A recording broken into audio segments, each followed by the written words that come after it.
Jim, between the Terminator and the original Mad Max, which do you like more? Though the Terminator is, I think, a better movie. It's shot better, and it's got definitely more of a budget, probably. Oh my god. I would assume. I do I do like Mad Max more. I just find it enjoyable. Is it just the cars? Is it just because that's why you chose Repo Man? You go, I just like the cars. I just like the weird world that they kind of live in.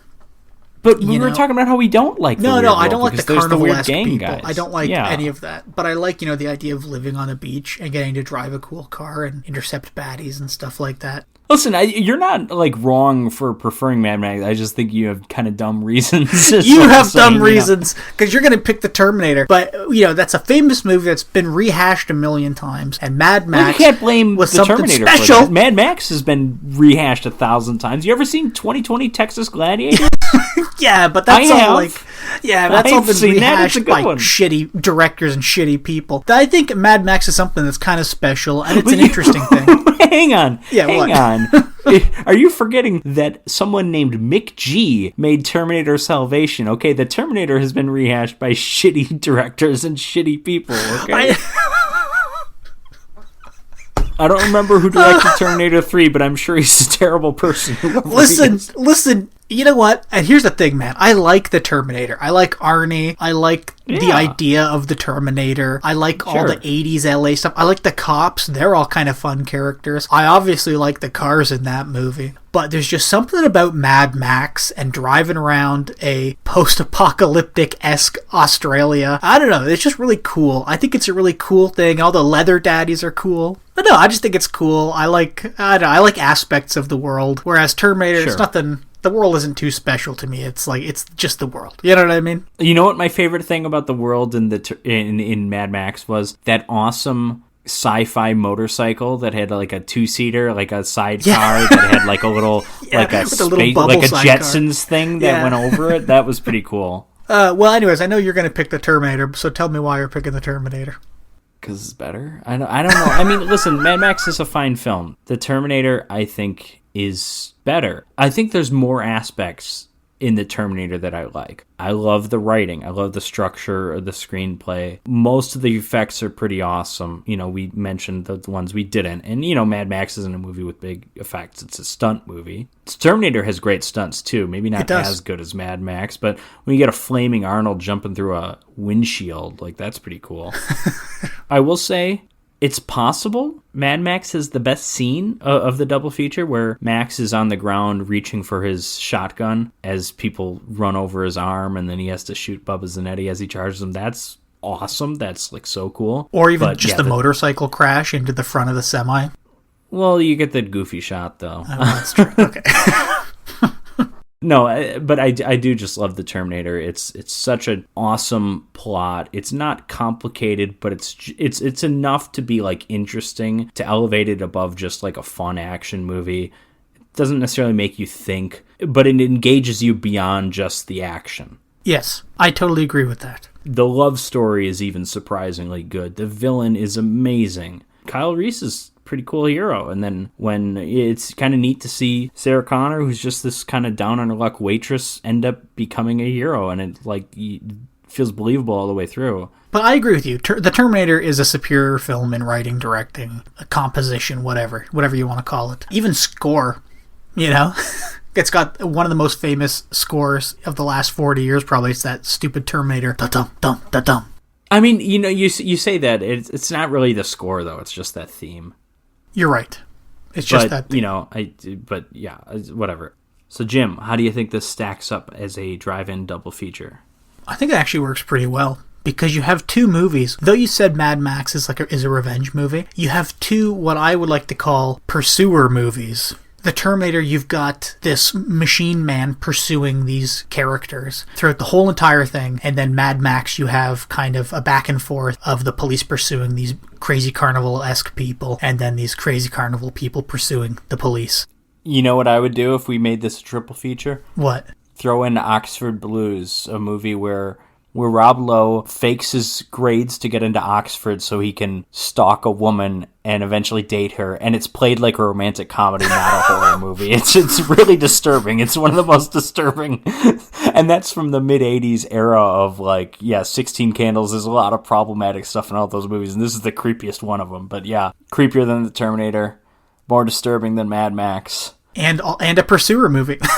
Yeah, well, that's well, then, exactly. If we wanted to end the night off, we could, as we were like letting people leave the theater, we could play "Ain't No Mountain," High Enough, because that's also a song about pursuing.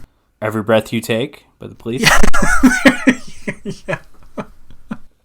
But no, I think it stacks up as a pretty decent double feature. Not the best, but definitely not the worst. But my opinion is strictly hinging on that Pursuer aspect to it. Oh, and Cars. Cars are such big parts of both movies.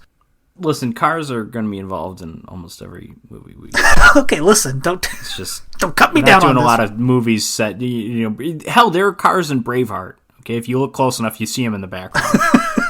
Right? You're right. That's true. Can we make this a quadruple feature?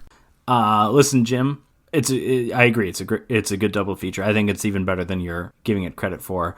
These are both iconic movies. Mm-hmm. Iconic movies that launched franchises. Arguably, and I think in the case of Mad Max, inarguably, they're not the best films in their series. Terminator has one movie it's competing with. It's Terminator 2, which I slightly prefer. Mad Max is outclassed by two movies in the series. But in terms of just like kind of generation-defining films, for lack of a better term, these movies are up there with like, these are like, both movies had huge impacts. I mean, regardless of the franchises that they launched.